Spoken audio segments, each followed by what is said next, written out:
set What?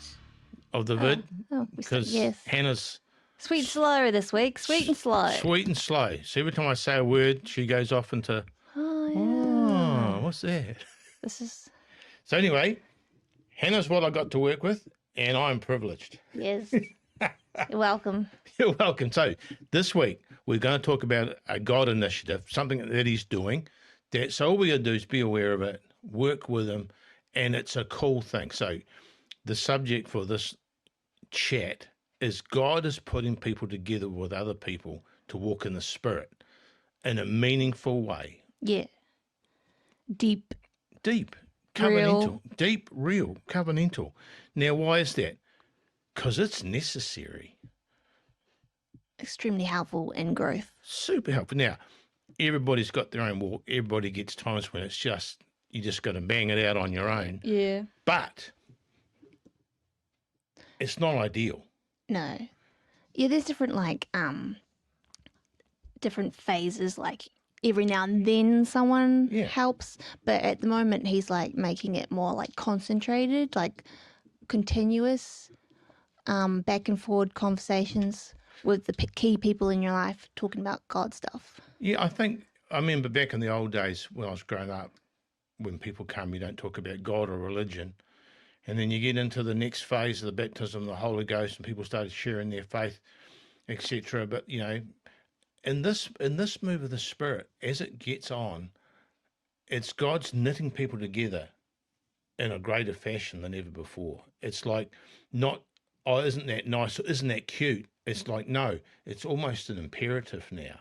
I think to get where you want to go, personal development-wise, growth-wise, accountability-wise, vulnerability-wise, you're going to have to be knitted together with people.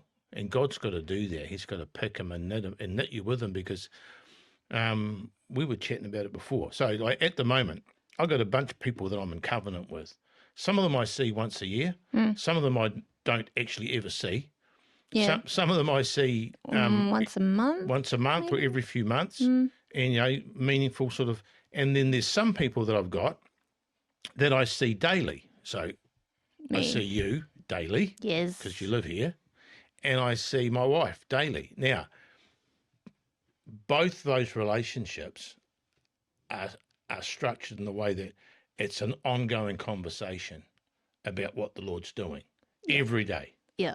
Every day we're musing, talking, thrashing things out, sharing stuff, praying together, and and it's not boring. It's interesting. Yeah. It's got it's a heaps of energy to it. And super appreciated it. And I say to people sometimes, because we're trying to make vids and teach things and share things and point out what God's up to.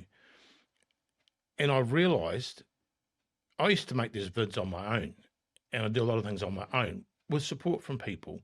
And as this thing goes on, you realise that's not really working anymore. The whole dynamic of individuals being individual, that's really changing big time. Yeah. Hey. Individuals coming together. So, you know, it's even playing field back and forth.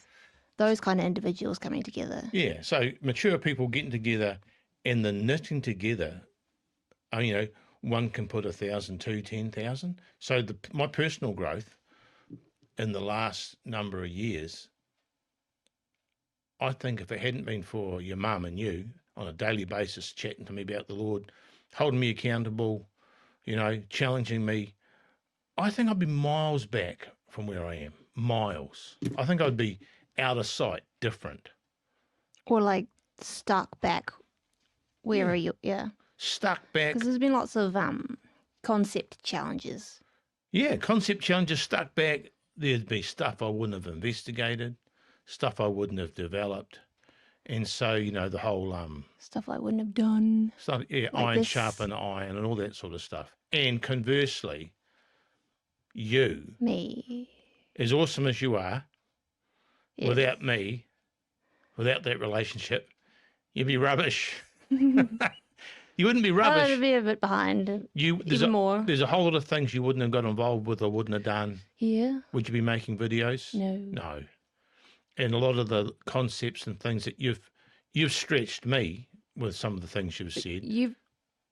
Your feedback's given me confidence. Yeah. So I've grown in confidence because of the feedback and you catching the concepts and the truth blossoming. Yeah. So for us on a personal level, I said to people, I said to your mum, people that are walking on their own or without significant covenantal relationships, I'm going, how are they doing it? Yeah, they've got to have at least one person. Sometimes we just need one person. Well, people say, well, I've got the Lord. Well, yeah, I got the Lord as well. But I think he's designed it in such a way that in this move of the Spirit, he wants people to connect.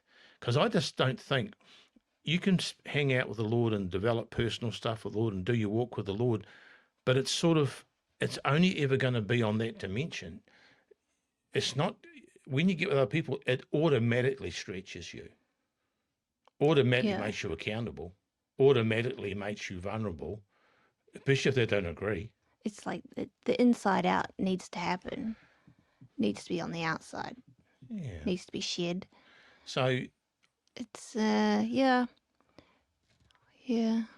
So when we were trying to start with, we were saying, how are we going to start this? And we said, well, let's find the tone of the voice, what the Lord's up to. And I said, Lord, what is it, the story with this? This is something that you're doing. This is something that is happening all over the place. And I said, what is the tone behind it? And he said to me this, he said, it's precious. God's giving you a gift. He's giving you someone to walk with. And so the whole point of this video is just saying, God will be giving you a gift of a person or persons to walk with covenantally. Now, they might already be in your life. Husband and wife is a classic example.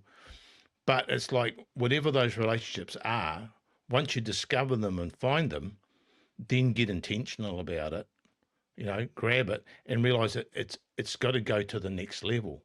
Whatever level it's at, it can improve and it can change. And if you haven't got anybody, find someone. Like not go and find anybody, but you'll find God's got someone for you. Whether you talk on the phone to them, you meet at a cafe once a month or once a week. We're just lucky at the moment that we're all living in the same spot. Our favourite style is cafe though. It's chill. We've had sitting around, drinking coffee, chatting. We've had so many God moments at cafes. You need, because you do kind of need at least one person to, if they don't completely understand you, sort of know where you're at and what's going on with you in the Lord. Just one, if you know there's like one person who's got your back, we just know it's like something. Oh, I got emotional. Yeah. Did you? No. But you do just need someone to know something. Someone in your corner. Yeah. And like the Lord's in your corner, but to have a person in your corner when? On your good day and on your worst day. When you're looking real good and when you're not looking real good, to have someone in your corner that just sees through the good and the bad and sees the value and is in there. And that's why I've got it written down here, connect meaningfully and covenantally. Covenantal means better or worse. It means other things as well, but it's like it's a total commitment to the person. And so I think most people, if they had one person in their corner and not a yes person, not a pat you on the back, but a person that's honest, it's got a bit of game themselves, that's going to be good, because you don't want someone.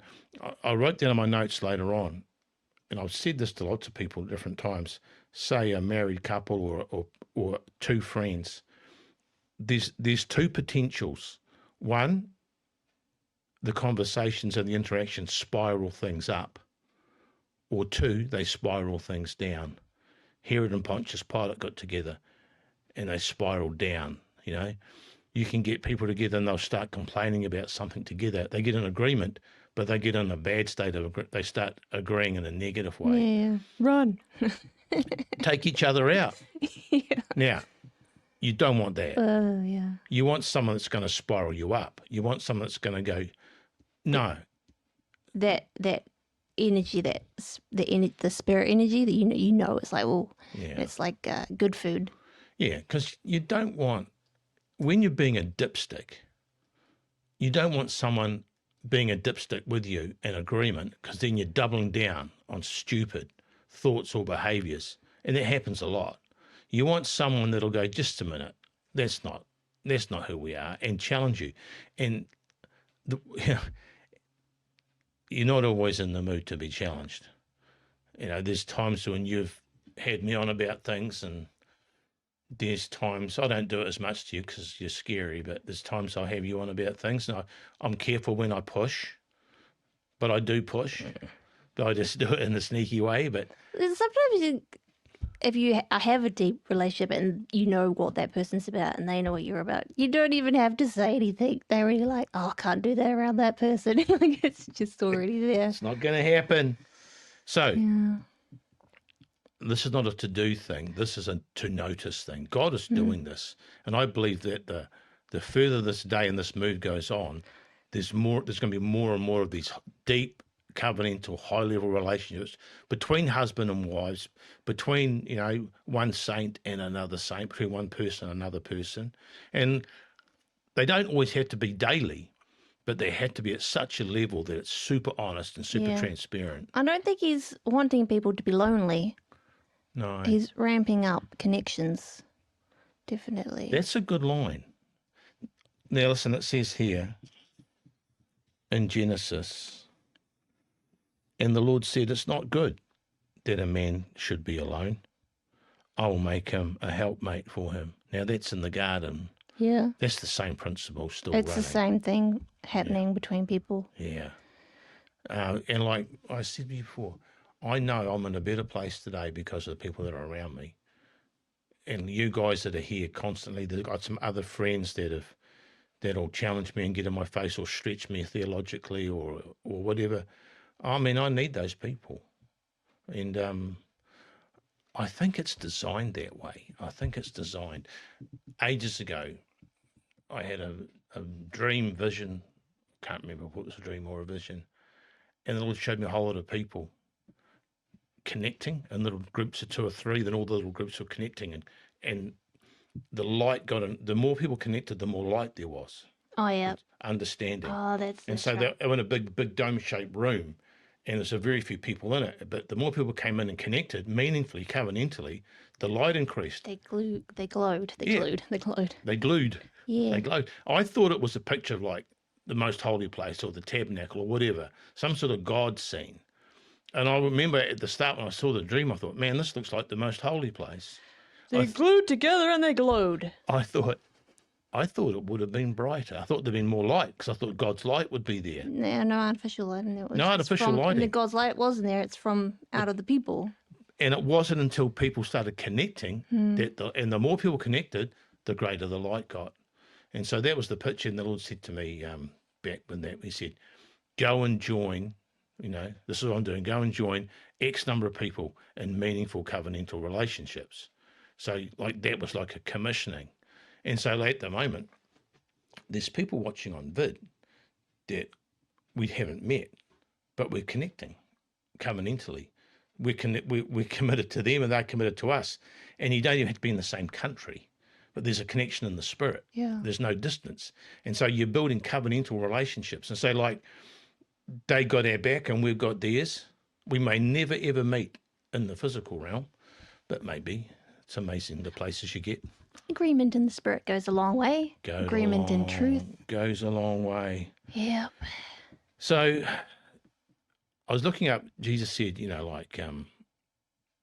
come learn of me, take my yoke. So be joined with me. That's what he was saying. And I looked it up again today, and we all know the meanings of it, being joined together, being yoked together. One of the sub-meanings of that was that the beam that they yoke together is a balance. Oh. And it can be used for weights. Mm-hmm.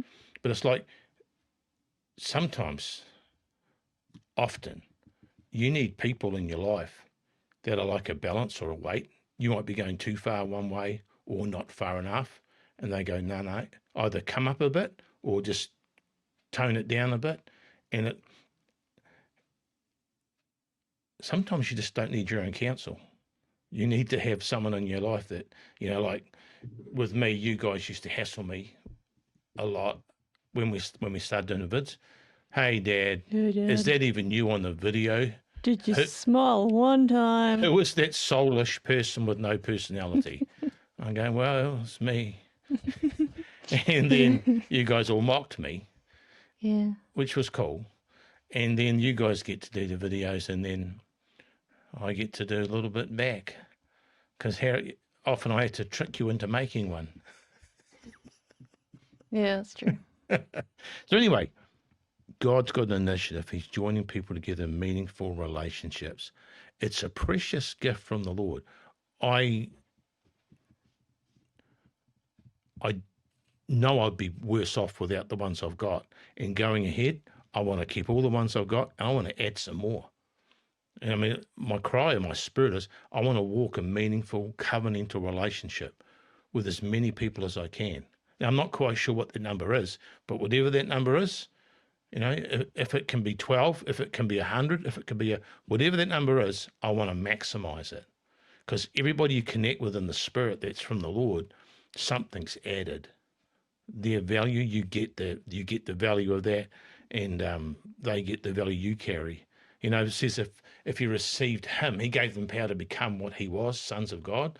If you receive the other person, you get some of my stuff, I get some of your stuff. Yep. Yeah. You get some of my emotions, and I get some of... That's what it was. It jumped across the table at me. Great. I get some of your brain. It's cool. And like marriages, all the deep truths are encapsulated in family. So marriage, that's the primary embryonic planet-wide or Lord-initiated model. It's a man and a woman together is his building block for society. They go, Israel's a great nation. It was a husband and wife. So like two people walking together in agreement. Now, some people watching this haven't got a husband. You got a husband? No.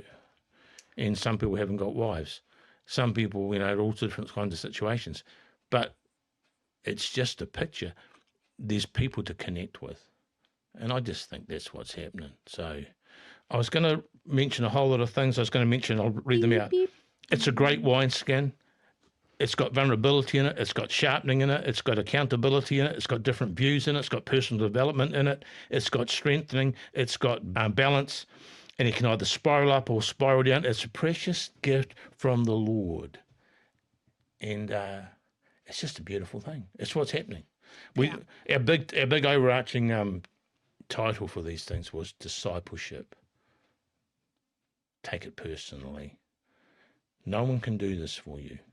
You got to find these people. And then I got down here, find them, take the time, make the time. You got to work at it. Hey. Coffee time. That's appealing, isn't it? It is. It's not a task. Now, you want me to drink coffee? Yes. If it's the Lord, I just think it'll work. I just think if it's the Lord, it'll just work. I don't think it'll be tricky or hard. And I think that's just where he's at. It's like it's supposed to be a peer with peer. Yeah. Kind of. We're talking about those kind of conversations. Yeah. Not a teacher student. No, not talking about student. Not talking about discipling someone. No. Like when I used to play sport, or say it's a one-on-one game. Say it was tennis or chess, or I don't know if chess is a sport. It probably could be. Whatever it is. The ideal partner is someone that's got a little bit more game than you have, because it ups your level and you sort of rise to it. So, different aspects of there's different things game. that you got that I haven't got, and it frustrates me. So it makes me press into some things, and there's some things I got that you like emotions and things, and so you're like, oh my God, give me some more of those. Hey. Yeah. It's like communication skills. I said to Hannah, if I wasn't making videos, I wasn't around, how many videos would you have made? Good Lord, I can't even imagine. I think I tried to imagine one time doing a video by myself, and I tried to gear myself up. and it just poof, like fizzled. And I was like, no, Well, nah, you would not have ready. you would have done none, but now if I stopped making them, you'd be still doing them. You just find someone else to have a yarn to. But It'd be hard. You wouldn't have probably got going otherwise. But I thought this was hard enough. It would have been even harder. It would have been harder. I think that's about it. That's all we've got to do is just declare it. Yeah. It's what he's doing. It's actually, it's like, yeah, it's easier. It's easier. It's an easier yoke. It's like a good thing to be doing. It's going to like speed up your growth. It's going to speed your growth up. Yeah. It's like when I was at school, and because I always, had a bestie. Yeah. And I just loved when the teacher go, right, get into two. So I was like, oh, thank God. You didn't have to do something by yourself. Yeah. Just the two minds. Yeah. I loved it. It's my favourite. It is cool. You don't need many. You need at least one other person normally. But yeah, it's cool. So, yep, I'm a big fan, and like all the ones that I've got, covenantal relationships, they're all, I was going to say they're all pretty easy. Some of them are a bit tricky, but you need a bit of that as well. Yeah, you have moments. Sometimes, we've butted heads heaps of times. Yeah, that's why you have to think of the family aspect, because within families, usually something horrendous happens. Yeah. No matter how much like butting head and stuff, you don't like, I'm not your friend anymore. Like you still stay together. Like you still stay as a family. You still eventually have to work whatever out. Because we've like broken some new territory open for ourselves in the last year or two or three, and we haven't always had the words to explain it. And so we've tried, it's been frustrating at times. We bang heads because you're frustrated because you can't communicate what you want, but you just got to hang in there. Yeah. So anyway, God's initiative, he's putting people together in meaningful relationships to aid their walk, to release. Jesus said, where two or three are gathered, I'm there in the midst. There's something released when you in agree. Agreement. Something Yeah. powerful gets Chatting released. in agreement about God's stuff. Yeah. And everybody goes, well, I don't, just me and the Lord. Well, that's cute, but it's not actually, and it's obviously you got to have that, but you're not meant to be an island. It's designed for corporate, for connecting. It's designed that way. It just is. I don't need anybody else. So you don't. So like in the natural side, I don't need anybody else. Well, then you just live and die. Live your lifespan and die. But if you connect with someone else, next minute you got a family. If Jacob said, I don't need to get married and have any kids, there's no Israel. There's no nation born. There's something about connecting that's just powerful. So, connecting in the Holy Ghost, then you can get some stuff reproduced in the Spirit, get some presence of the Lord manifesting, increase the light. Get some God buddies. There you go. All right. Now, listen, I can't probably improve on that. You guys get some serious God buddies. There you go. That's good news. God's into it at the moment, so just make hay while the sun's shining. Why do you think it's why you find that so funny?